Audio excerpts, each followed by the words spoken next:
नमस्कार। आप सभी दर्शकों को मैं सौरभ श्रीवास्तव हार्दिक नमस्कार करता हूं, अभिनंदन करता हूं। आज हम एक बहुत ही खास, बहुत ही दिलचस्प मुद्दे को दिखाने जा रहे हैं, उस मुद्दे पर प्रकाश डालने जा रहे हैं, आप सबों से उसके संदर्भ में बताने जा रहे हैं। वो मुद्दा है सारण जिले के सहाजितपुर, भगवानपुर और मसरक तीनों प्रखंडों के बीच एक बहुत बड़ा भूमि, बहुत बड़ा जमीन, बहुत यूं कहें कि भूखंड, बहुत बड़ा भूखंड जिसको बहियारा चौड़ा कहा जाता है। जी हाँ, बहियारा चौड़ा के ऊपर हम आज बात करने जा रहे हैं। आप देख सकते हैं काफ़ी दूर में फैला हुआ यह बहियारा चौड़ा है और यह लगभग सैकड़ों साल पुराना है। सैकड़ों साल पुराना इतना भूखंड कि इसमें बहुत सारी कंपनीज, फैक्ट्रीज, उद्योग, कल कारखाने लगाए जा सकते हैं और इनकी चर्चा भी की जाती है। उद्योग, कल कारखानों पर बात भी की जाती है, लेकिन बात कब की जाती है? जब चुनाव नज़दीक होते हैं, चाहे वो विधानसभा चुनाव हो या फिर लोकसभा चुनाव हो। जो भी मंत्री, जो भी विधायक होते हैं, जो भी सांसद महोदय होते हैं, सिर्फ चुनाव के समय ही वो इस भूखंड पर चर्चा करते हैं, इस पर बात करते हैं। लेकिन जैसे ही चुनाव समाप्त हो जाता है, वो भूल जाते हैं कि हमने किसी मुद्दे को उठाया था या नहीं। ये जो आप देख रहे हैं, यहाँ सिर्फ पानी ही पानी आपको दिखाई देगा। यहाँ सिर्फ पानी ही पानी।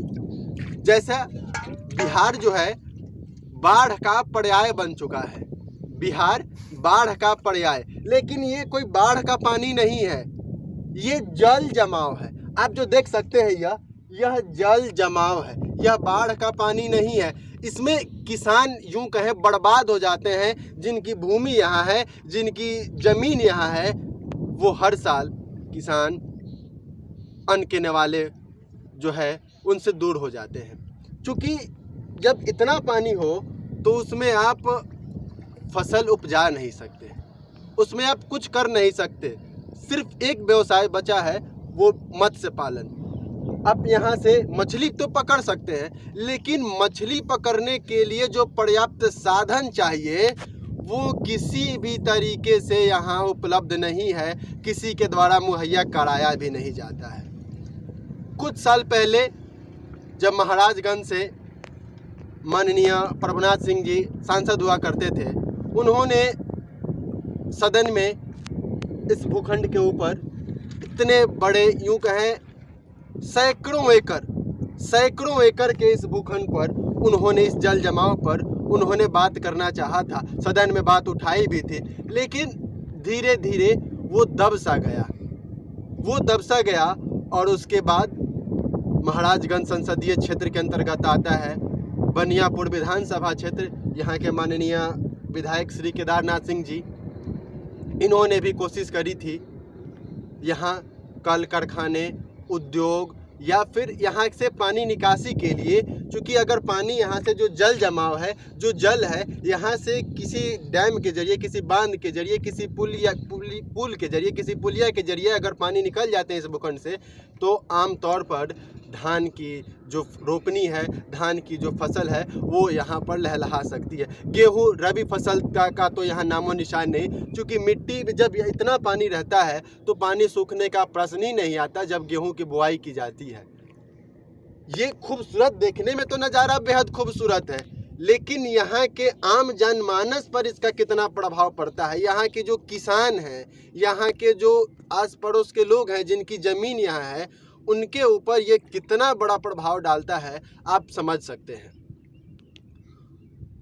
इस मुद्दे को प्रकाशित करने का माध्यम ये था कि माननीय मुख्यमंत्री जी ने कुछ साल पहले इसी बहियारा चौड़ा के अंतर्गत, यानी यहाँ से लगभग 1 किलोमीटर दूर, मैंने आपको पहले ही बताया था, यह भगवानपुर प्रखंड को छूता हुआ यह बहियारा चेवर है, जो कि पश्चिम उत्तर जो क्षेत्र, पश्चिम और उत्तर का जो एरिया है वो भगवानपुर प्रखंड को छूता हुआ है। अगर हम पूर्वी एरिया को कहें तो यह मसरख प्रखंड को छूता है। अगर हम यहाँ से दक्षिण और उत्तर दिशा की बात करें तो यह सहाजीपुर थाने को, यानी कि बनियापुर प्रखंड को छूता हुआ, इन तीनों के मुहाने पर यह जो भूखंड है, इतना बड़ा ज़मीन, इतनी मतलब क्या है कि इतने बड़े बेकार ज़मीन इसको कह सकते हैं। जी हाँ, यह सिर्फ बेकार ही है, इस पर किसी का कोई लाभ नहीं, इसमें किसी को कोई लाभ नहीं, सिर्फ आप इसे देख सकते हैं ना।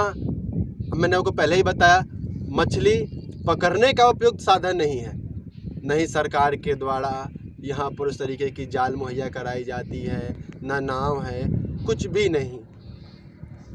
जो लोगों ने अपने तरफ से जो उन्होंने किया उसके मदद से वो कुछ मछलियाँ पकड़ लेते हैं, नहीं तो कुछ नहीं। ये आप देख सकते हैं हजारों एकड़ में फैला हुआ यह बहियारा चेवर, हजारों एकड़ में फैला हुआ। तो हम बात कर रहे थे आदरणीय मुख्यमंत्री नीतीश कुमार जी की, तो उन्होंने भगवानपुर प्रखंड से सटे हुए कुछ भूखंड पर मत्स्य पालन के लिए उन्होंने कुछ योजनाएं शुरू करी थी, उसका शुभारंभ भी किया गया था। लेकिन सबों ने, सभी जनप्रतिनिधियों ने, लोगों ने गुहार लगाई मंत्रिमंडल से, संबंधित अधिकारियों से कि यहाँ पर एक कल कारखाना, कोई उद्योग लगाया जा सके, लेकिन सब असफल हैं। और जो भी यहाँ पर जो इससे जुड़े हुए लोग हैं वो सिर्फ मूक दर्शक बनकर सिर्फ देखते रह जाते हैं, क्योंकि उनके पास वो सामर्थ्य नहीं जिससे यहाँ कुछ करने के लिए वो सोच सकें।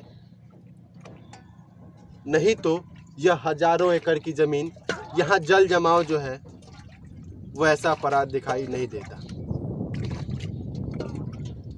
अगली कड़ी में फिर किसी खास मुद्दे के साथ मिलेंगे। धन्यवाद।